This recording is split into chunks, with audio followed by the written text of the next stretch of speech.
এগৰাকী মাতৃৰ হিয়া ভৰা কান্দোন। মুখ্যমন্ত্ৰী ডাঙৰীয়া আমাক সহায় কৰক।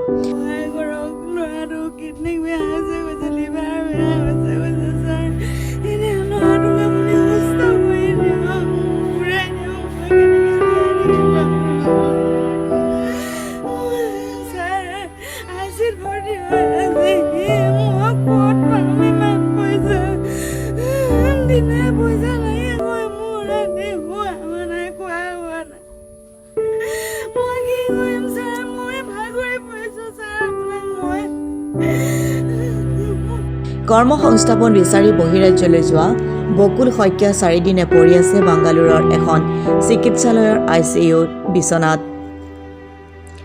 তিনিচুকীয়া জিলাৰ ফিলবাৰী বৰগাঁৱৰ এগৰাকী দুৰ্ভগীয়া মাতৃৰ হিয়া ভঙা কান্দোন। হাতজোৰ কৰি ৰাজ্যৰ মুখ্যমন্ত্ৰী ডক্টৰ হিমন্ত বিশ্ব শৰ্মালৈ এগৰাকী মাতৃৰ কাতৰ অনুৰোধ। তিনিচুকীয়া জিলাৰ ফিলবাৰী বৰগাঁৱৰ দুলেশ্বৰ শইকীয়াৰ জ্যেষ্ঠ পুত্ৰ ২৬ বছৰীয়া বকুল শইকীয়া আজিৰে পৰা প্ৰায় ৯ মাহৰ পূৰ্বে কৰ্মৰ সন্ধানত বাংগালুৰুলৈ গৈছিল। বিগত দিনবোৰত সকলো ঠিকেই আছিল, কিন্তু প্ৰায় ৪-৫ দিনৰ পূৰ্বে বকুলৰ সতীৰ্থই ঘৰলৈ ফোন যোগেদি বকুল অসুস্থ হোৱাৰ খবৰ দিয়ে। ততাতৈয়াকৈ সতীৰ্থসকলে বকুলক স্থানীয় এখন চিকিৎসালয়ত ভৰ্তি কৰায়। বকুলৰ অৱস্থা সংকটজনক হোৱাতে বৰ্তমান সময়ত চিকিৎসালয়ৰ ICUত ভৰ্তি কৰিবলগীয়া হৈছে। ইফালে এই ঘটনাৰ পাছতে বকুলৰ ফিলবাৰী বৰগাঁৱৰ ঘৰখনত হাহাকাৰ অৱস্থাৰ সৃষ্টি হয়। বকুল শইকীয়া আজি 9 মাহমানৰ আগতে সি কৰ্মসূত্ৰে বেংগলৰলৈ গৈছিলে। তাৰপিছত পইচা পাতি পঠাই আছিলে। হঠাতে কি বেমাৰ হ'ল লগৰ ল'ৰাকেইটাই ফোন কৰিলে, বোলে বেমাৰ হৈছে তাত। সেই লগৰ ল'ৰাকেইটাই বেংগলৰ হস্পিটেল লৈ গ'ল। তাতো একদম ক্ৰিটিকেল বুলি হেৰি কৰিলে। যিমানখিনি পইচা আছিলে আমি বাগান চাগান দি হ'লেও পইচাটো পঠালোঁ। সেইখিনিয়ে পইচাটো ইমান সম্ভৱ নহয়। মুখ্যমন্ত্ৰী ছাৰ, আপুনি মোৰ দলৰ এজন কৰ্মীয়ে হয়, তেনেকৈ আপুনি যদি যেনেকৈ কিবা এটা সহায় কৰিব পাৰে, সহায় কৰিব বুলি আপোনাৰ অনুৰোধ কৰিছোঁ।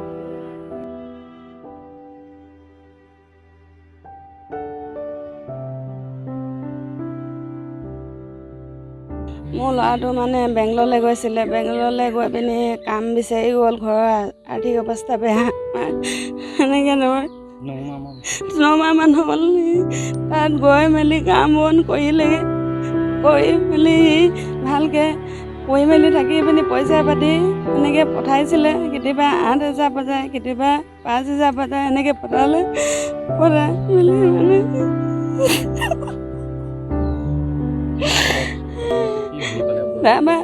তাৰ বেমাৰ হৈছে বুলি লগৰ ল'ৰাই ফোন কৰিলে কৈছে আমুক টকা লাগে তামুক টকা লাগে, কৈছে খুব বমি হেনো হৈছিলে, হেনো বৰ ডাঙৰ বেমাৰ হৈছে কৈছে। এতিয়া ৰিপৰ্টত একোৱে ধৰা নোপোৱা বুলি কয়, আকৌ পৰে বুলি কয়। এনেকৈ বহুত পইচা পাতি, কিডনীৰ ডাবুল পৰিছে কৈছে, লিভাৰৰ ডাবুল পৰিছে কৈছে। আৰু এতিয়া খৰচ পাতি আমি যিমান পাৰোঁ সিমান পঠাই আছিলোঁ। এতিয়া মোৰ একেবাৰে নাইকিয়া হ'ল। নমস্কাৰ, হেমন্ত ছাৰ, আপুনি য'তে আছে তাৰ পৰা মই আপোনাক সাহায্য বিচাৰিছোঁ। ল'ৰাটো ভালকৈ বেংগলোৰৰ পৰা সুস্থ কৰি অসমলৈ পঠাই দিয়ে। মই আপোনাৰ ওচৰত ক্ষমা কৰিছোঁ। আমাৰ ঘৰৰ আৰ্থিক অৱস্থা একেবাৰে বেয়া।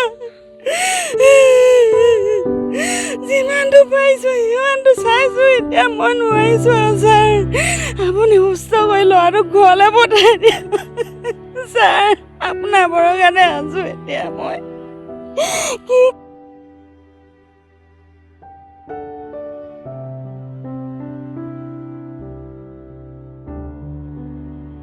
কাৰণ দৰিদ্ৰ পৰিয়ালটো এতিয়া অসহায় হৈ পৰিছে। পৰিয়ালটোৱে স্থানীয় সুহৃদয়বান লোকৰ সহযোগত বিগত 2-3 দিনতেই কেইবা লক্ষাধিক টকা ইতিমধ্যে বকুলৰ চিকিৎসাৰ বাবে খৰচ কৰিছে, যাৰ বাবে বকুলৰ দৰিদ্ৰ পৰিয়ালটো এতিয়া নিৰুপায় হৈ পৰিছে। ফলশ্ৰুতিত পৰিয়ালটোৱে বিচাৰিছে ৰাজ্যৰ মুখ্যমন্ত্ৰী ডক্টৰ হিমন্ত বিশ্ব শৰ্মাৰ পৰা সহায়। মোৰ পুত্ৰক সহায় কৰক, আমাৰ পৰিয়ালটোক ৰক্ষা কৰক। এইদৰে হিয়া ঢাকুৰি কান্দি কান্দি বকুলৰ মাতৃয়ে মুখ্যমন্ত্ৰীক জনাইছে প্ৰাৰ্থনা। বিষয় যিহেতু অসমবাসী ৰাইজক জনাব বিচাৰিছোঁ। আমাৰ এখন যিহেতু আমি তিনিচুকীয়া জিলাৰ ফিলবাৰী বৰগাঁৱৰ পৰা এটা মেছেজ দিব বিচাৰিছোঁ যে আমাৰ মৰমৰ ভাইটি তথা এই আমাৰ গাঁৱৰে নিবাসী দুলেশ্বৰ শইকীয়াৰ পুত্ৰ জ্যেষ্ঠ ল'ৰা বকুল শইকীয়া। তেওঁ যিহেতু কৰ্মৰত, তেখেতৰ ঘৰৰ আৰ্থিক অৱস্থা দুৰ্বল হোৱা হেতুকে তেখেতে বাহিৰত বেংগলোৰত কাম কৰিবৰ কাৰণে আজি 9 মাহৰ আগত গুচি যায়। সকলো ঠিকেই আছিল। ল'ৰাটোৰ যিহেতু ঘৰলৈও টকা পইচা কিছু পঠাই আছিল বুলি আমি ইতিমধ্যে জানিছোঁ, আৰু তেওঁ মানে কথা বতৰা প্ৰতিদিনাই ঠিকেই পাতি আছিল।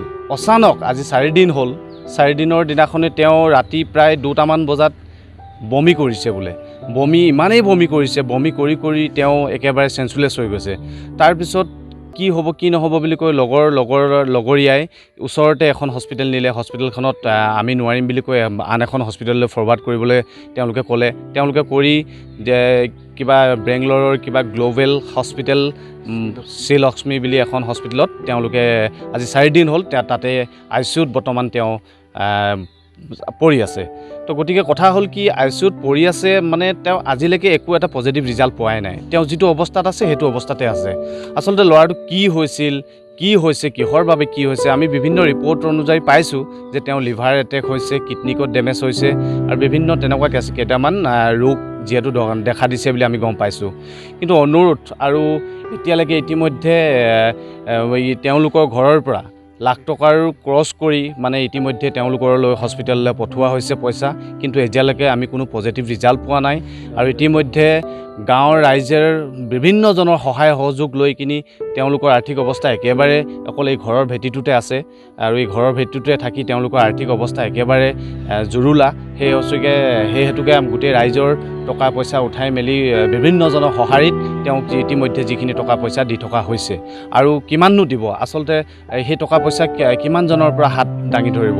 গতিকে এইটো দুখৰ বিষয় হৈছে, তথা অসম চৰকাৰ তথা সমূহ অসমবাসী ৰাইজলৈ এটা অনুৰোধ আৰু নিবেদন যে এই ল'ৰাটো মুখ্যমন্ত্ৰী মহোদয়ক অনুৰোধ জনাইছোঁ যে এই ল'ৰাটোক কিবা এটা দৃষ্টিগোচৰ কৰি, কিবা এটা যোগাযোগ কৰি, কিবা এটা সুস্থিৰ অৱস্থাত আনিব পৰা যায় নেকি বুলি মহোদয়ৰ ওচৰত আমি নিবেদন জনাইছোঁ। আৰু গোটেই বিষয়টো আপুনি অতি কম সময়ৰ ভিতৰত কিবা এটা আমাক সুস্থিৰ সিদ্ধান্ত দিব বুলিও আমিও আশা কৰি আজি আপোনাৰ ওচৰত আমি অনুৰোধ এটা জনাই